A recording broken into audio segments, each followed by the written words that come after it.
श्री शिवाय नमस्तुभ्यम। जय जय श्री राधे। प्रिय श्रोताओं, साधारण जीवन जीने वाली एक ब्राह्मणी के जीवन में ऐसी कौन सी घटनाएं घटती हैं जिसके कारण वो मदपान करने लगती है, और इसी मदपान के नशे में जब उसे मांस खाने की इच्छा होती है तब वो बकरे को मारने की जगह गाय के बछड़े को मार देती है।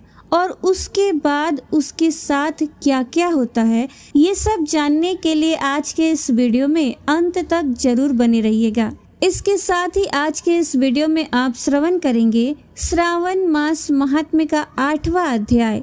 लेकिन आइए उसके पहले आज आपको सुनाते हैं एक ऐसे पापी की कहानी जो स्वयं श्री राम की गोद में बैठा था।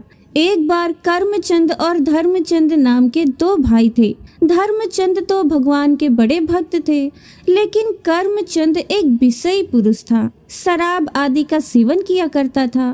बड़े भाई धर्मचंद संतों से निवेदन करके उनको घर लाते, उनकी आरती करते, उन्हें प्रसाद पवाते, उनका आदर सत्कार करते। लेकिन ये सब देखकर कर्मचंद संतों को गाली दिया करता, क्योंकि वो था ही दुष्ट स्वभाव का। अब बड़े भाई ने सोचा कि इस दुष्ट का कल्याण कैसे होगा, क्योंकि ये तो संतों को गालियां देता है, इसलिए इसकी दुर्गति तो निश्चित है। फिर एक बार अयोध्या के संतों की मंडली उनके वहां से निकली। जब धर्मचंद जी ने सुना तो सम्मान सहित उनको अपने घर ले आए, फिर उनकी आरती उतारी और उन्हें प्रसाद पवाए। इतने में ही शराब पीकर कर्मचंद वहां आया और उन सभी संतों को गालियां देने लगा। उसका कमरा ऊपर था, वो सबको गालियां देते हुए अपने कमरे में चला गया। संतों ने धर्मचंद से कहा कि आप तो हमें आदर पूर्वक लाए थे, लेकिन ये कौन है? धर्मचंद ने कहा, महाराज, ये मेरा छोटा भाई है। गलत संगति में पड़ जाने के कारण ही इसकी ऐसी दुर्दशा हो गई है। उन्होंने पूछा, महाराज, क्या इसका भी कल्याण हो सकता है? संतों ने कहा, क्यों नहीं, इसका भी कल्याण पक्का हो जाएगा, आप चिंता मत करो। उनमें से एक संत बड़े हुष्ट-पुष्ट थे। अब वो ऊपर कर्मचंद के कमरे में गए और बाहर से दरवाजा खटखटाया तो कर्मचंद ने दरवाजा खोला। संत भगवान ये समझ गए कि यहाँ विनय से बात नहीं चलने वाली, तो उन्होंने सबसे पहले तो कर्मचंद को नीचे गिराया और फिर उसकी छाती पर चढ़कर बैठ गए। फिर संत ने कहा, राम बोल। कर्मचंद ने कहा, नहीं बोलूंगा। संत जी ने कहा, अगर तूने राम नहीं बोला तो मैं तेरा गला दबा दूंगा, और यहाँ तुझे कोई बचाने वाला भी नहीं है, इसलिए चल राम बोल। काफी देर विचार करने के बाद कर्मचंद ने सोचा कि अब बचने का और कोई उपाय नहीं है, तो बचने के लिए उसने कहा, राम राम। सुनते ही संत महाराज उसके ऊपर से हट गए और बोले, बेटा, इस नाम की कीमत कभी मत लेना, इसे बेचना मत। और फिर वहां से चले गए। कुछ दिन बाद सारे कर्मों का फल कर्मचंद को मिल गया। उसने आज तक जो भी कुकर्म किए थे उसके कारण उसे एक जानलेवा रोग हो गया और उससे उसकी मृत्यु हो गई। अब कर्मचंद यमराज जी के दरबार में पहुंचा। यमराज जी ने जब उसका लेखा जोखा देखा तो उसके खाते में केवल पाप ही पाप लिखे थे। बस 2 बार उसने किसी संत की कृपा से राम बोल दिया था। यमराज जी ने कहा कि राम नाम जपना ही एकमात्र तुम्हारा पुण्य है, क्या लोगे इस राम नाम के बदले में? कर्मचंद को संत महाराज की संगति के कारण उनकी कही हुई बात याद थी, जो उन्होंने कहा था कि बेटा, इस राम नाम के फल को बेचना मत। तो कर्मचंद ने पूछा कि पहले इस 2 बार राम नाम लेने की कीमत बताओ। अब यमराज जी फंस गए। सोचने लगे कि भगवान के नाम की कीमत लगाने से तो बड़ा भारी अपराध बन जाएगा। तो उन्होंने थोड़ी देर विचार किया और फिर सोचने लगे कि क्यों ना देवराज इंद्र से इस बात की सलाह ली जाए। अब यमराज जी ने देवराज इंद्र को बुलाया और उन्हें सारा हाल कह सुनाया। तब देवराज इंद्र ने कहा कि इसका निर्णय तो मैं भी नहीं कर सकता, इसका निर्णय तो केवल ब्रह्मा जी ही कर सकते हैं। कर्मचंद बड़ा चतुर था, उसको भी अब नाम की महिमा समझ आने लगी। तो उसने कहा, ये भयंकर रूप वाले यमदूत मेरे सामने से हटा दिए जाए और तुम्हें मुझे जहाँ लेके जाना हो ले चलो, लेकिन मैं पैदल नहीं चलूंगा, मेरे लिए पालकी बुलाई जाए। देवराज इंद्र और यमराज जी ने कर्मचंद को पालकी में बिठाया और ब्रह्मलोक ले गए। सारा वृतांत जानकर ब्रह्मा जी ने पूछा, क्या पुण्य है इस जीवात्मा का कि आप दोनों स्वयं इसे पालकी में बिठाकर यहाँ लाए हैं। तब यमराज जी ने कहा कि ये तो महान पापी है प्रभु, पर इसने 2 बार राम राम बोला है और अब बोल रहा है कि उसकी कीमत बताओ। ये बात सुनकर ब्रह्मा जी भी सिर खुजलाने लगे, क्योंकि राम नाम की कीमत तो वो भी भला कैसे बता दें। तब ब्रह्मा जी ने कहा, राम नाम की महिमा को भगवान शिव से अधिक कौन जान सकता है, इसलिए चलो हम सभी कैलाश चलते हैं और शिव जी से ही नाम की महिमा सुन लेते हैं। अब वो पापी जीवात्मा ब्रह्मलोक में सुख प्राप्त करके बहुत ही प्रसन्न था। अब सभी लोग भगवान महादेव के कैलाश धाम पर पहुँचे। भगवान शंकर के दर्शन करते ही जीवात्मा को तो परम आनंद महसूस हुआ और उसके सारे पाप उसी क्षण नष्ट हो गए। अब भगवान शिव ने पूछा कि आप सबका यहाँ कैसे आगमन हुआ। तब यमराज जी ने कहा कि प्रभु, इस जीवात्मा ने बस 2 बार राम राम जपा है और अब ये उसकी कीमत पूछ रहा है, इसलिए हम सभी आपसे राम नाम की कीमत पूछने आए हैं। शिव जी ने कहा, रा कहकर मैं हलाहल विष को पी गया और माँ कहकर उसको अपने कंठ में रोक लिया। मैं भी दिन रात राम नाम ही जपता हूँ और इसी राम नाम से काशी में मरे हुए जीवों को मोक्ष प्रदान करता हूँ, पर राम नाम की कीमत बताने में तो मैं भी सर्वथा असमर्थ हूँ। फिर उन्होंने बोला, एक काम करो, चलो सीधे साकेत धाम चला जाए और प्रभु श्री राम से ही इसके विषय में पूछ लिया जाए। अब तो जीवात्मा को और आनंद हुआ। सभी लोग जीवात्मा को दूल्हे की तरह पालकी में बिठाकर साकेत धाम पहुँचे। तब भगवान श्री राम ने पूछा, कैसे आगमन हुआ। यमराज ने बताया कि प्रभु, ये जीवात्मा बड़ा पापी है, लेकिन इसने आपके एक प्रेमी महात्मा के कहने पर बस 2 बार राम राम जपा है और अब ये उसकी कीमत पूछ रहा है। तब भगवान श्री राम ने कहा, इसको मेरी गोद में बिठाओ। भगवान श्री राम ने उस जीवात्मा को अपनी गोद में बिठाया और उसको दुलार करते हुए कहा कि कीमत तो मैं भी नहीं बता सकता, पर महिमा आप स्वयं देख लो। ये पापी होते हुए भी मेरी गोद में बैठा है। राम नाम की महिमा देखो कि ये शराब पीने वाला कुमार्गगामी जीव जो संत द्रोही था, एक संत महाराज की अहेतु की कृपा से उसने अपने जीवन में केवल 2 बार ही राम नाम जपा और खुद श्री राम जी ने उसे अपने गोद में बिठाया और उसे दुलार रहे हैं। इसलिए कभी इस बात पर संदेह नहीं करना चाहिए कि 2-4 बार नाम जपने से भगवत प्राप्ति हो जाएगी। भगवत प्राप्ति कराने के लिए तो एक ही नाम काफी है। अगर नाम जप के साथ कोई अपराध ना बने तो प्रभु के नाम में रस आ जाए, उसका स्वाद लेकर आप प्रभु को अपने अधीन कर सकते हैं। इसलिए तो कहा गया है, सुमिरि पवन सुत पावन नामु, अपने बस करी राखे रामु। इसलिए प्रिय श्रोताओ, आप सभी से मेरा अनुरोध है कि आपके जीवन में चाहे परिस्थिति कैसी भी हो, कितनी भी नेगेटिव परिस्थिति हो, कैसा भी सिचुएशन हो, आप कभी नाम का साथ मत छोड़ना और प्रभु से बस इतनी प्रार्थना करना कि कभी नाम की विस्मृति ना होने पाए। अब सुनिए आज की कथा। सूत जी बोले, हे ब्राह्मणों, अब पश्चिम दिशा में जो जो लिंग भूतल पर प्रसिद्ध हैं, उन शिवलिंगों को सद्भक्ति पूर्वक सुनिए। कपिला नगरी में कालेश्वर एवं रामेश्वर नामक 2 महादिव्य लिंग हैं, जो दर्शन मात्र से पापों को नष्ट करने वाले हैं। पश्चिम सागर के तट पर महासिद्धेश्वर लिंग बताया गया है, जो धर्म, अर्थ, काम एवं मोक्ष तक प्रदान करने वाला है। पश्चिम समुद्र के तट पर गोकर्ण नामक उत्तम क्षेत्र है, जो ब्रह्म हत्या आदि पापों को नष्ट करने वाला और संपूर्ण कामनाओं का फल प्रदान करने वाला है। गोकर्ण क्षेत्र में करोड़ों शिवलिंग हैं और पद पद पर असंख्य तीर्थ हैं। इस विषय में अधिक क्या कहें।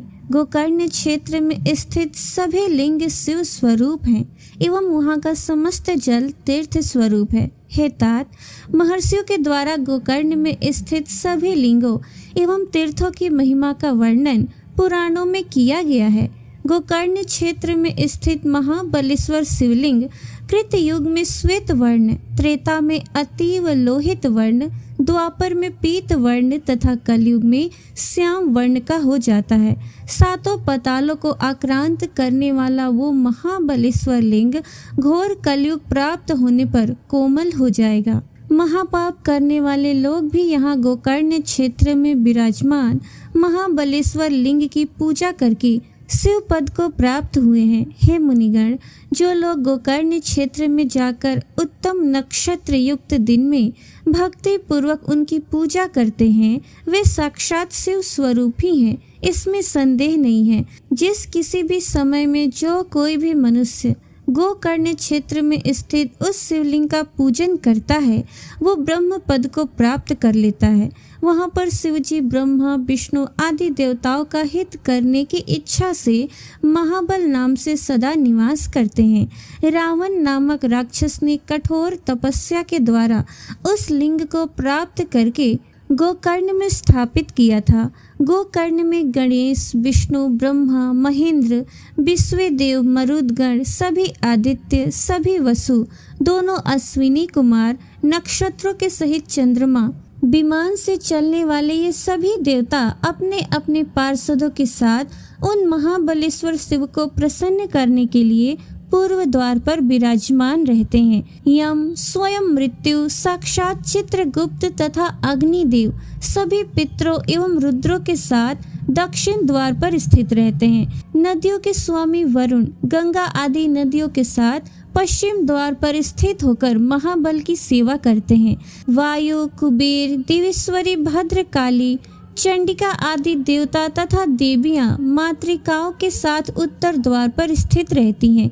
सभी देवता, गंधर्व, पितृ, सिद्ध, चारण, विद्याधर, किंग पुरुष, किन्नर, गुह्यक, खग, नानाविध पिशाच, वेताल, महाबली दैत्य, शेष आदि नाग सभी सिद्ध एवं मुनिगण उन महाबलेश्वर देव का स्तवन करते हैं और उनसे इच्छित मनोरथों को प्राप्त कर सुख पूर्वक रमण करते हैं। वहाँ बहुत से लोगों ने घोर तप किया और उन प्रभु की पूजा करके इस लोक तथा परलोक में भी सुख देने वाली सिद्धियां प्राप्त की हैं। हे द्विजो, गोकर्ण क्षेत्र में स्थित ये महाबलेश्वर नामक शिवलिंग भली भांति पूजा तथा स्तवन किए जाने पर साक्षात मोक्ष का द्वार ही है, ऐसा कहा गया है। माघ मास में कृष्ण पक्ष की चतुर्दशी के दिन महाबलेश्वर का पूजन विशेष रूप से मुक्ति प्रदान करता है। इस दिन तो पूजा करने पर पापियों का भी उद्धार हो जाता है। इस शिव चतुर्दशी में महोत्सव को देखने की इच्छा वाले चारों वर्णों के मनुष्य सभी देशों से यहाँ आते हैं। ब्रह्मचारी आदि चारों आश्रमों के लोग, स्त्री, वृद्ध तथा बालक वहाँ आकर देवेश्वर का दर्शन प्राप्त करके कृत्य हो जाते हैं। भगवान शिव के उस महाबलेश्वर नामक लिंग का पूजन करके एक चांडाली भी तत्क्षण शिवलोक को प्राप्त हो गई थी। ऋषिगण बोले, हे सूत जी, हे महाभाग, आप परम शिव हैं, अतः आप धन्य हैं। हे विभो, वो चंडाली कौन थी, उसकी कथा कहिए। सूत जी बोले, हे ब्राह्मणों, सुनने वालों की भक्ति को बढ़ाने वाली तथा शिव के प्रभाव से मिश्रित उस अत्यंत अद्भुत कथा को आप लोग भक्ति पूर्वक सुनिए। वो चंडाली पूर्व जन्म में सभी लक्षणों से समन्वित तथा चंद्रमा के समान मुख वाली सौमिनी नामक ब्राह्मण कन्या थी। हे द्विजो, सौमिनी की युवती हो जाने पर उसके पिता ने किसी ब्राह्मण पुत्र से विधि पूर्वक उसका विवाह संपन्न कर दिया। हे ब्राह्मण श्रेष्ठो, तदनंतर नवीन यौवन शालिनी वो उत्तम व्रत वाली सौमिनी पति को प्राप्त करके उसके साथ सुख पूर्वक रहने लगी। हे द्विजो, कुछ समय बीतने के बाद उस सौमिनी का नवयुवक ब्राह्मण पति रोगग्रस्त हो गया और काल योग से मृत्यु को प्राप्त हो गया। पति के मर जाने पर सुशील तथा उत्तम आचरण वाली उस स्त्री ने दुखित तथा व्यथित चित्त होकर कुछ काल अपने घर में निवास किया। उसके अनंतर विधवा होते हुए भी युवती होने के कारण काम से आविष्ट मन वाली वो व्यभिचारिणी हो गई तब कुल को कलंकित करने वाले उसके इस कुकर्म को जानकर उसके कुटुंबियों ने परस्पर मिलकर उसके बालों को खींचते हुए उसे दूर ले जाकर छोड़ दिया। कोई शूद्र उसे वन में स्वच्छंद विचरण करती हुई देख अपने घर ले आया और उसने उसे अपनी पत्नी बना लिया। अब वो प्रतिदिन मांस का भोजन करती, मदिरा पीती और व्यभिचार में निरत रहती थी। इस प्रकार उस शूद्र के संबंध से उसने एक कन्या को जन्म दिया। किसी समय पति के कहीं चले जाने पर उस व्यभिचारिणी सोमिनी ने मद्यपान किया और वो मांस के आहार की इच्छा करने लगी। इसके बाद रात्रि के समय घोर अंधकार में हाथ में तलवार लेकर वो घर के बाहर गोष्ठ में गायों के साथ बंधे हुए मेसों के बीच गई। उस समय मांस से प्रेम रखने वाली उस दुर्भगा ने मद के नशे के कारण बिना विचार किए चिल्लाते हुए एक बछड़े को मेष समझकर मार डाला। मरे हुए उस पशु को घर लाकर बाद में उसे बछड़ा जानकर वो स्त्री भयभीत हो गई और किसी पुण्य कर्म से शिव शिव ऐसा उच्चारण करने लगी।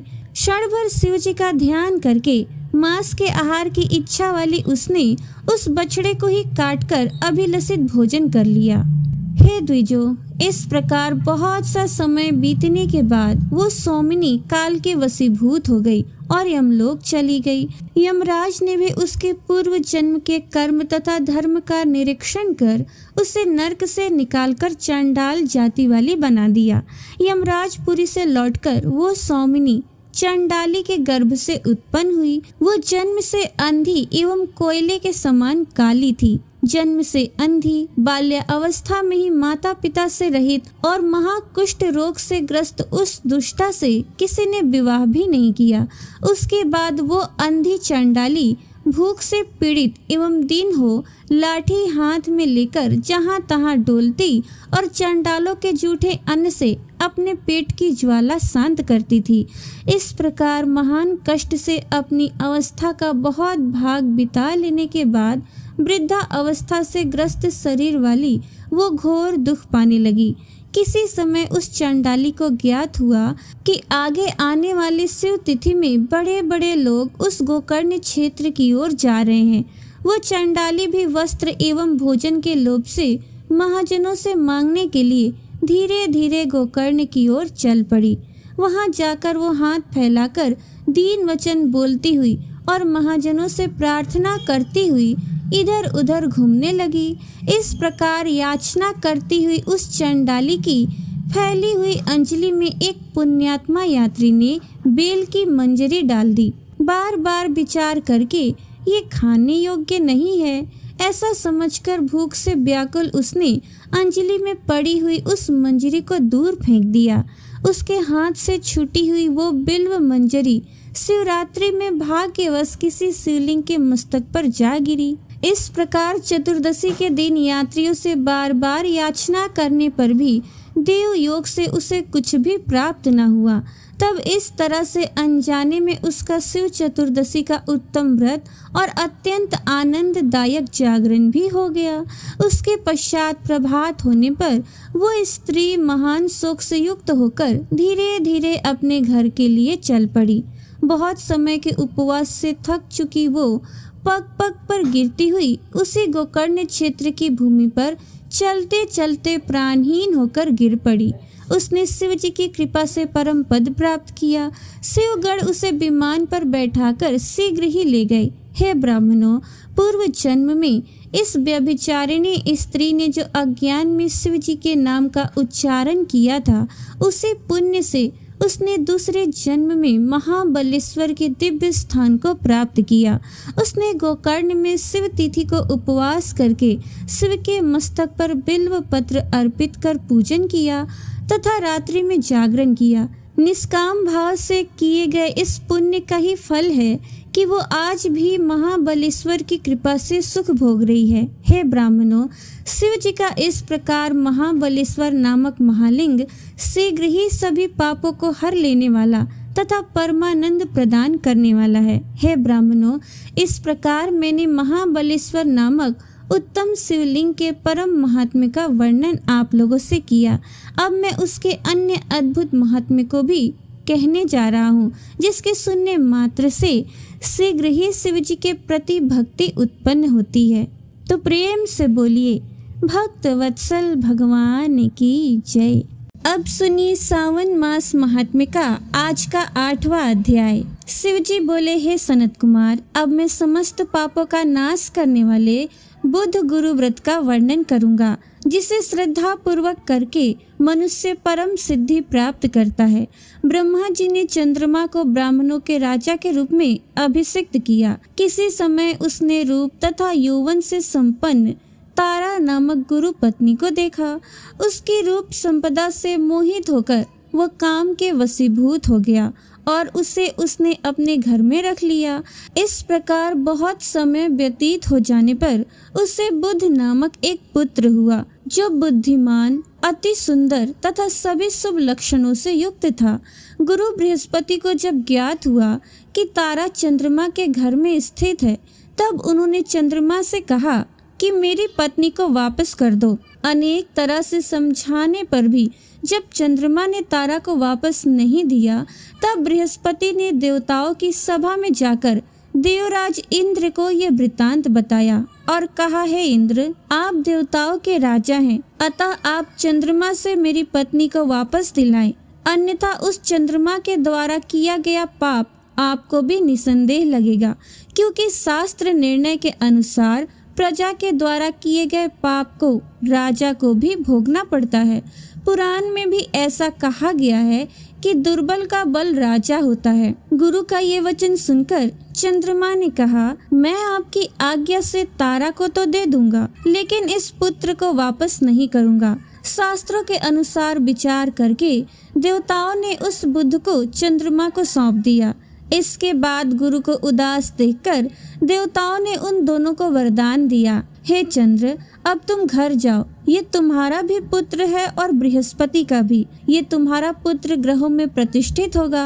हे सुराचार्य, आप ये दूसरा भी शुभ वर ग्रहण कीजिए कि जो बुद्धिमान व्यक्ति आप दोनों बुध गुरु का व्रत मिलाकर करेगा, उसकी संपूर्ण सिद्धि होगी। ये सत्य है और इसमें कोई संदेह नहीं है। शंकर जी के लिए अत्यंत प्रिय इस श्रावण मास के आने पर जो लोग बुधवार तथा बृहस्पतिवार को पूजन व्रत करेंगे, उन्हें सिद्धि अवश्य ही प्राप्त होगी। इस व्रत में दही तथा भात का नैवेद्य व्रत सिद्धि में मूल हेतु है। स्थान भेद से आप दोनों की मूर्ति लिखकर पूजन करने से भिन्न भिन्न फल की प्राप्ति होती है। यदि कोई हिंडोले के ऊपरी स्थान पर आप दोनों की मूर्ति लिखकर पूजन करे, तो वह सर्व गुण संपन्न तथा दीर्घायु पुत्र प्राप्त करेगा। यदि मनुष्य कोषागार में मूर्ति को लिखकर पूजन करता है, तो उसके कोष में वृद्धि होती है और वो कभी क्षय नहीं होते। इसी प्रकार पाकालय में पूजन करने से पाक वृद्धि और देवालय में पूजन करने से उनकी कृपा प्राप्त होती है। सैयागार में लिखकर पूजन करने से स्त्री का वियोग कभी नहीं होता। धान्यागार में लिखकर पूजन करने से धान्य की वृद्धि होती है। इस प्रकार मनुष्य उन फलों को प्राप्त करता है। इस प्रकार 7 वर्ष तक करने के बाद उद्यापन करना चाहिए। उद्यापन से पहले दिन अधिवासन करके रात्रि में जागरण करना चाहिए। स्वर्ण की प्रतिमा बनाकर विधि पूर्वक षोडशोपचार से पूजन करने के बाद तिल, घृत, चारू और अपमार्ग तथा अश्वत्थ से युक्त समिधाओं से होम करना चाहिए। अंत में पूर्णाहुति देनी चाहिए। उसके बाद मामा और भांजे को प्रयत्न पूर्वक भोजन कराना चाहिए। इसके बाद ब्राह्मणों को तथा अन्य लोगों को भी भोजन कराना चाहिए। स्वयं भी भोजन करना चाहिए। इस विधि से 7 वर्ष तक करने पर मनुष्य सभी मनोरथों को प्राप्त कर लेता है। जो इसे विद्या की कामना से करता है, वो वेद तथा शास्त्र के अर्थ को जानने वाला हो जाता है। बुद्ध बुद्धि प्रदान करते हैं और गुरु बृहस्पति गुरुता प्रदान करते हैं। सनत कुमार बोले, हे भगवान, आपने जो ये कहा है कि इस अवसर पर मामा तथा भांजे को भोजन करना चाहिए, यदि बताने योग्य हो तो इसका कारण भी बताइए। शिवजी बोले, हे सनत कुमार, पूर्व काल में अत्यंत दीन तथा दरिद्र कोई 2 ब्राह्मण रहते थे। वे दोनों मामा भांजे थे। उदर पूर्ति हेतु परिश्रम पूर्वक भ्रमण करते हुए वे दोनों किसी नगर में अन्न मांगने के लिए गए हुए थे। उन्होंने घर घर में श्रावण मास में प्रत्येक वार को उस वार का व्रत होते हुए देखा, किंतु कहीं भी बुद्ध गुरु का व्रत नहीं देखा। तब उन्होंने बहुत देर तक परस्पर विचार किया कि सभी वारों का व्रत तो सर्वत्र दिखाई दे रहा है, किंतु बुद्ध गुरु का कहीं नहीं। अतः क्योंकि ये व्रत अनुच्छिष्ट है, इसलिए हम दोनों को चाहिए कि इस शुभ व्रत का अनुष्ठान आदर पूर्वक करें। किंतु हे सनत कुमार, इसकी विधि न जानने के कारण वे दोनों संशय में पड़ गए। तब रात्रि में उन्हें स्वप्न में इस व्रत की विधि दृष्टिगोचर हो गई। इसके बाद उन्होंने उसकी विधि के अनुसार व्रत को किया, जिससे उन्होंने अपार संपदा प्राप्त की। प्रतिदिन उनकी संपत्ति बढ़ने लगी और सभी लोगों को ज्ञात भी हो गई। इस प्रकार 7 वर्ष तक व्रत करके वे पुत्र और पौत्र आदि से संपन्न हो गए। उसके बाद उनके ऊपर प्रसन्न होकर बुद्ध और गुरु प्रकट हुए और उन्होंने उन दोनों को ये वरदान दिया कि आप दोनों ने हम दोनों के निमित्त इस व्रत को प्रवर्तित किया है। अतः आज से कोई भी इस शुभ व्रत को करे, उसे व्रत की समाप्ति पर मामा तथा भांजे को प्रयत्न पूर्वक भोजन कराना चाहिए। इस व्रत के प्रभाव से उसे सभी कामनाओं की परम सिद्धि हो जाती है और अंत में चंद्र सूर्य पर्यंत उसका हमारे लोक में वास होता है। तो प्रिय श्रोताओ, श्रावण मास महात्म्य का आज का 8वां अध्याय यहीं पर समाप्त हुआ। आगे के अध्याय का श्रवण आप कल के वीडियो में जरूर कीजिएगा। जय गणेश गिरिजा सुवन मंगल मूल सुजान, कहत अयोध्या दास तुम देहु अभय वरदान।